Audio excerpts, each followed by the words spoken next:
ಅನುಭವಿಸ್ತಾ ಇದ್ದಾರೆ. ನ್ಯಾಯ ಕೇಳಕ್ಕೆ ಬಂದವ್ರನ್ನ ತುಚ್ಛವಾಗಿ ಕಾಣುವಂಥ ಮನಸ್ಥಿತಿ ಬಂದಿದೆ.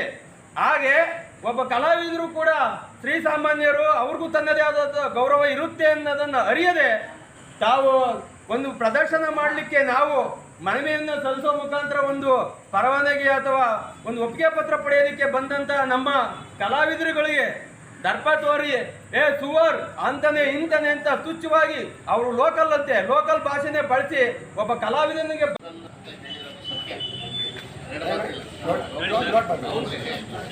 ಲೋಕಲ್ ಹೇಳಿರೋದು ಅನ್ನೋದು ಸತ್ಯ. ಈ ವಿಚಾರದಲ್ಲಿ ನಾವು ಈಗಾಗಲೇ ಎಲ್ಲ ಸಿಬ್ಬಂದಿಗಳಿಗೂ ಸ್ಪಷ್ಟವಾಗಿ ಸೂಚನೆಯನ್ನು ಕೊಟ್ಟಿದ್ದೇವೆ. ಯಾರೇ ಸಾರ್ವಜನಿಕರು ಬಂದರೂ ಸಹ ಸೌಜನ್ಯವಾಗಿ ವರ್ತಿಸಿ 2 ಮಾತು ಕಾನೂನಲ್ಲಿ ಅವಕಾಶ ಇದ್ದರೆ ಮಾಡಿಕೊಡಿ, ಇಲ್ಲ ಅಂದರೆ ಇಲ್ಲ. ನಮ್ಮ ಎದುರಿಗೇನೆ ನಾನು ತುಂಬ ಸ್ಪಷ್ಟವಾಗಿ ಅವ್ರಿಗೆ ಹೇಳಿದ್ದೀನಿ, ನೀವು ಅಪ್ಲಿಕೇಶನ್ ತಗೋಬೇಕು ಅಂದರೆ ಏನು ಮಾತಾಡಬಾರ್ದು. ಏನು ಅಪ್ಲಿಕೇಶನ್ ಕೊಡ್ತಾರೆ ನಿಮ್ಮದು ರಿಸೀವ್ ಮಾಡೋದು ಅಷ್ಟೇ ಕರ್ತವ್ಯ. ಕೇಸ್ ವರ್ಕರ್ ಆಗಿ ರಿಸೀವ್ ಮಾಡಿ ಇನ್ನೊಬ್ಬರು ಸಂಬಂಧಪಟ್ಟ ಕೇಸ್ ವರ್ಕರ್ಗೆ ಕೊಡುವಂಥದ್ದು ಅಷ್ಟೇ ಕರ್ತವ್ಯ ಅಂತ ಹೇಳಿ ಸ್ಪಷ್ಟವಾಗಿ ಸೂಚನೆಯನ್ನು ಕೊಟ್ಟಿದ್ದೀವಿ. ಇದಾದ ಮೇಲೆ ನಾವು ಈ ವಿಚಾರದಲ್ಲಿ ಅವರಿಗೆ ಕಾರಣ ಕೇಳಿ ನೋಟಿಸ್ ಕೊಟ್ಟು ಅವರಿಂದ ರಿಪ್ಲೈ ತೆಗೆದುಕೊಂಡು ಕಾನೂನು ಪ್ರಕಾರವಾಗಿ ನಾವು ಕ್ರಮ ವಹಿಸ್ತೀವಿ. ಇಷ್ಟೊಂದು ಸ್ಪಷ್ಟವಾಗಿ ನಾನು ಹೇಳಲಿಕ್ಕೆ